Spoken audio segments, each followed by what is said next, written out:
各位点金师大家好，欢迎来到卡刷得过，收看第14期探奇情报。第13期我们暂停了一次，不过Rokana的消息可完全没有停下来。这一期我们会一次补上近期的新蛋情报、日本活动、亚洲巡回赛消息、上位色组分析，还有近期大赛赛果。首先大家期待已久的第12弹 Wild Unknown 会在5月8日于指定通路抢先发售，5月15日正式全面上市。这次最大的重点，当然就是 Pixar 角色正式加入 Disney Rokana， 包含玩具总动员、勇敢传说以及超人特工队的角色都会登场。换句话说，巴斯光年、胡迪、梅丽达，还有超人特工队，终于要正式走进Rokana的世界了。而这次的新蛋主题，也不是单纯把 Pixar 角色放进来而已。官方把 Wild Unknown 描述成一片神秘又危险的新区域，包含 Wildercut、Great Embassy 和 Torchlight Peak。从 Winter Spell 解冻到角色们被带往更远、更未知的地方，这一弹很明显是在替接下来的新篇章铺路。收藏玩家这边也有重点要注意 ，Wild Unknown 的 Enchanted 卡会采用官方称为 Lore Nouveau 的艺术风格，也就是带有新艺术风格灵感的全图设计。这个风格也会出现在本弹最稀有的 Iconic 卡上。目前确认的2张 Iconic 就是 Merida Formidable Archer 和 Buzz Lightyear Jungle Ranger。对收藏玩家来说，这一弹的追卡压力感觉已经不用多说了。官方也提前透露，第13弹 Attack of the Vine 会在7月17日抢先发售，并带来怪兽电力公司的部 Mike Wazowski 和 Sully。所以这次的 Wild Unknown 不只是新弹上市，而是接下来一整段故事线的起点。为了迎接新弹，日本官方近期也准备了不少活动。5月6日会在东京举办休闲派对，这场活动主打超休闲体验，入场免费，也不需要事前预约。现场除了规则讲习会，也会有日文版 Wild Unknown 卡牌实物展示，以及发售前最快体验会。比较有趣的是，这场活动还安排了楼路 Kanaka Luta 迷你大赛，也就是把 Rokana 和日本的歌牌玩法结合。就算你还不太懂卡牌规则，也可以靠角色和对迪士尼的爱进场玩。这其实很能看出日本官方现在的推广方向，不只服务已经会打牌的玩家，也想把 Disney 粉丝、亲子玩家，还有刚接触卡牌的人一起拉进来。紧接着，从5月9日开始，日本也会展开 Disney Rokana Star Tour 2026， 陆续巡回静冈、福冈、东京、大阪与宫城5个地区，入场同样免费。内容包含规则讲习会、交流对战、楼路 Kanaka Luta， 以及需要事前报名的 Star Tour Special Tournament。这个特别赛的牌池也很明确，只能使用5月8日上市的日文版 Wild Unknown 和2款最新起始牌组里的卡牌。这个设计其实很适合新玩家，因为它不是叫你直接拿完整环境去跟老玩家对撞，而是用新蛋和新手预组限制牌池，让刚入坑或回国的玩家也有比较舒服的进场空间。日本这波不是单点宣传，而是很明确的在替 Wild Unknown 和日文版新玩家扩圈。接着把视线拉回亚洲区的竞技赛场。Asia Circuit 的各地资讯已经陆续出炉，这可以说是通往 DLC 的前哨战。这一轮赛事有一个最大的共通点，各地区的 Main Event 全部采用 Infinity 无限购主赛制，而且各站主赛的冠军，官方都会直接赞助 DLC 的机票与住宿。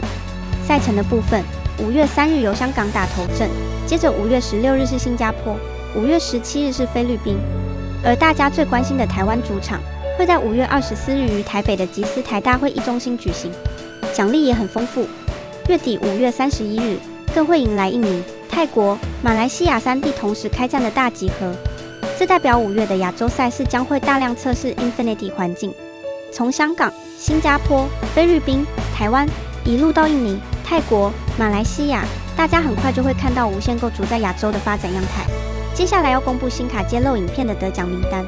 恭喜所有幸运中奖者，请大家尽快与我们联络。未来还有更多活动，欢迎大家踊跃参加，人数越多，奖励就会越来越丰富。此外，那支影片内容也很精彩，没赶上抽奖的朋友们也可以去看看哦。接着进入上位色组分析，过去2周最大的重点就是蓝子重新回到第1名，来到 18.3%， 指挥则以 16.7% 排在第2。两者差距不大，代表环境最前排仍然是蓝子跟指挥在互相拉扯。蓝子靠的是稳定性与全面性，指挥则维持很强的压力与中速交换能力，这2套都不是可以靠运气闪过去的对手。第3名是黄辉，来到 11.5%， 他依然是前段班，但和前几期相比，已经没有那么贴近第一集团。这不代表黄辉变弱，而是环境对他的理解和对策已经明显变多。第4名则是黄绿，从第13期的 7.9% 回升到 10.1%， 重新站回前段班，代表他的节奏压力并没有消失，只是从前面的爆冲变成比较稳定的卡在主流位置。另一个值得注意的是黄紫，一口气冲到 8.5%， 上升幅度非常明显。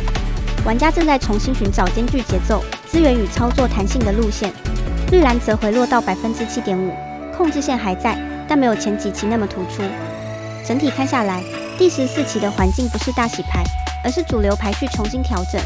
蓝紫和紫灰是基本考题，黄绿跟黄灰不能漏看，而黄紫则是这期最需要留意的上升股。最后带大家看看近期几场大赛赛果。既然赛季后期全世界都要打 Infinity， 我们就先从无限赛制看起。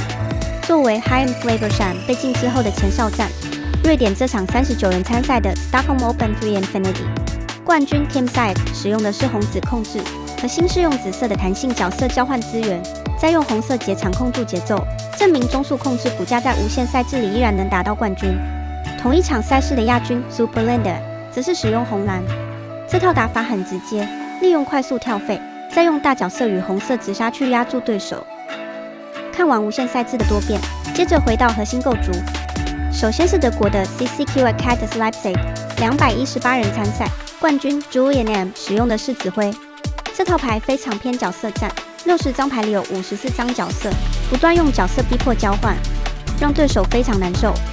而西班牙 Valencia Open CCQ 有233人参赛，冠军 LD Coleman 使用的是蓝紫 Evasive， 经典蓝紫再创佳绩。再来是瑞典的 Stockholm Open 3 CCQ 137人参赛，冠军 Mateusz Takarczyk 使用的同样是蓝紫 Evasive 骨架的变化。而重头戏就是巴西的 DLC 圣保罗挑战赛，447人参赛，冠军 Zanside 使用的是黄绿狗狗。屡屡夺冠的他是世界顶尖强者，把黄绿玩得出神入化。最后不管核心还是无限，即将上市的第12弹将会迎来更多有趣的组合。以上就是第14期的探奇情报。12弹上市后，你想要把主要心力先放在核心构筑，还是准备无限赛制呢？欢迎留言告诉我们。卡刷得过，我们下次见，拜拜。